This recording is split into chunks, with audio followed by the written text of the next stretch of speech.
Знаете ли, че България е изключително сеизмична зона и ежедневно слаби земетресения се наблюдават на 97% от територията й? Какво може да направим, за да сме подготвени в случай на земетресение?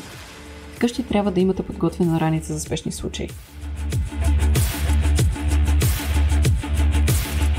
Помислете и определете в жилището си най-безопасното място.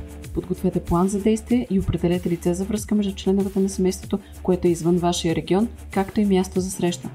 Какво може да правим или не правим по време на земетресение?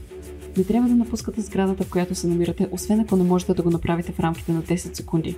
Заемете най-безопасното място в сградата, под рамката на вратата, близо до вътрешна стена, колона, под стабилна маса или легло.